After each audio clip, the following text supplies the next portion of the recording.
नमस्कार दोस्तों, आप लोग बचपन में पढ़े होंगे कि भारत कृषि प्रधान देश है। भारत किसानों का देश है। लेकिन समय के अनुसार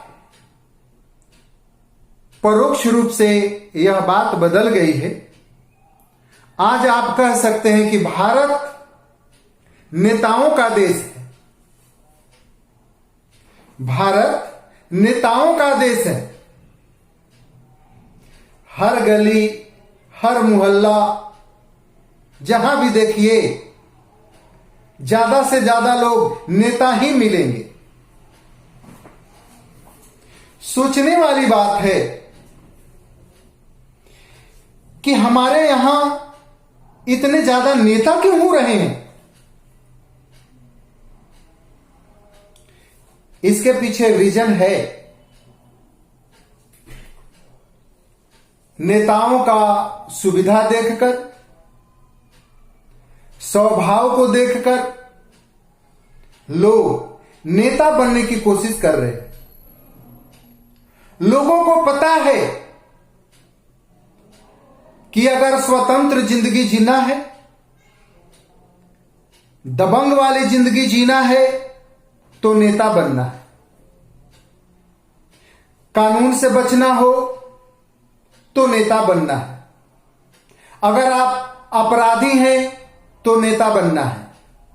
अगर आप माफिया हैं तो नेता बनना है।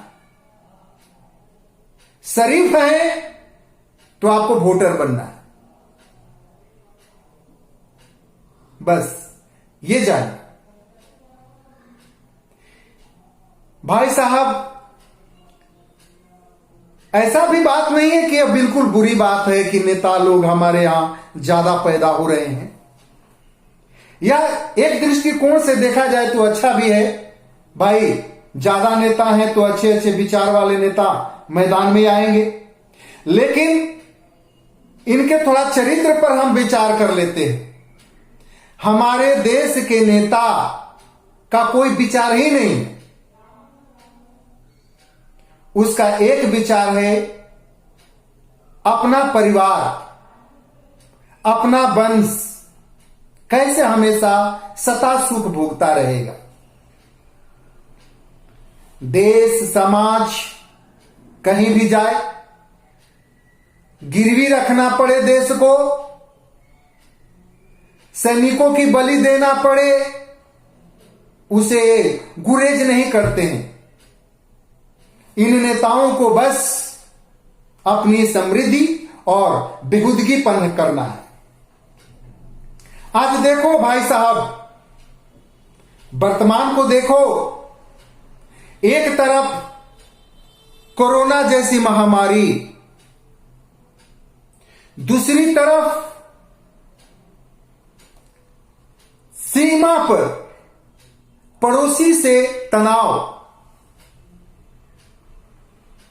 ऐसे माहौल में हम जनता का क्या कर्तव्य है, इन तमाम नेताओं की क्या कर्तव्य है, हमें नहीं लगता है कि इनको एहसास भी है। आप सोशल मीडिया पर देखिए, आप टीवी पर देखिए, हमें तो लगता है कि इनको हम नेता कहते कैसे हैं।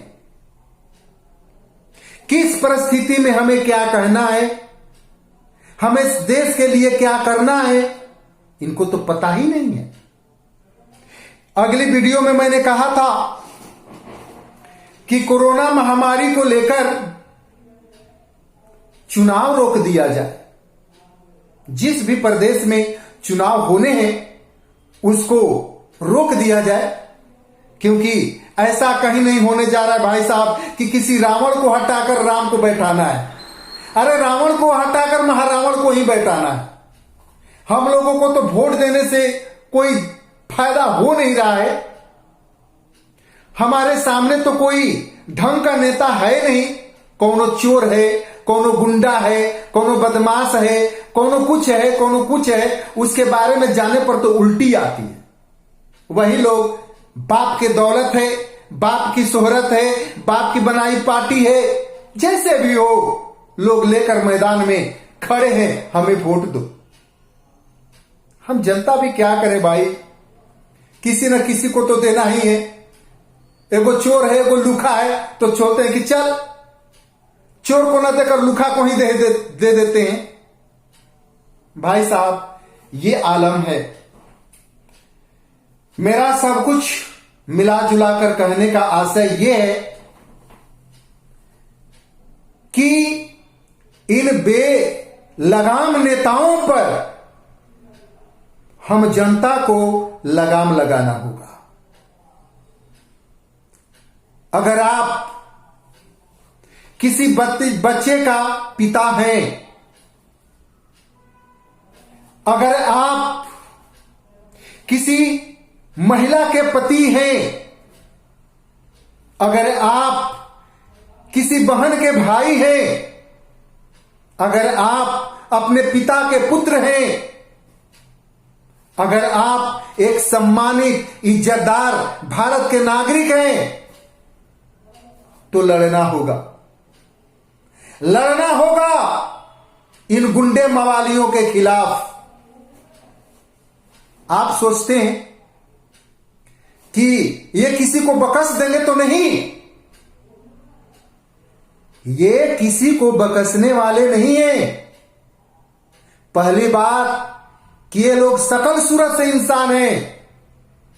अगर इनके चरित्र और स्वभाव का विश्लेषण करेंगे तो जानवर से भी ये आगे हैं। इनकी यह देखकर जानवर भी लज्जित होता है। सब मिलाकर मैं ज्यादा लंबा नहीं कहना चाहता हूं भाई, इन नेताओं के खिलाफ लड़ने का हम लोगों को तरीका तलाशना है।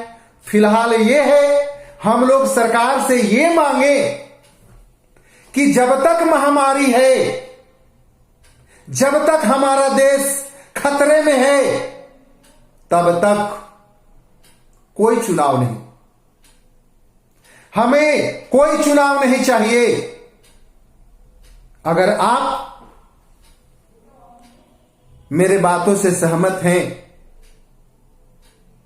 तो कमेंट बॉक्स में अपना नाम, पता और मोबाइल नंबर डालिए। हम इस पे लेकर इसको आगे बढ़ना चाहते हैं, आपको साथ में लेकर आगे बढ़ना चाहते हैं। अगर आप इन चंद गुंडे मवालियों के चेला हैं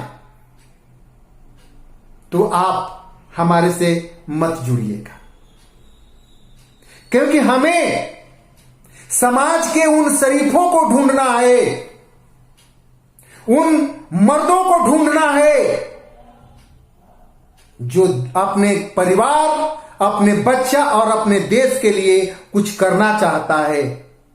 जो किसी के नेता के हवा पानी में रहता है वो नपुंसक मुझे नहीं चाहिए।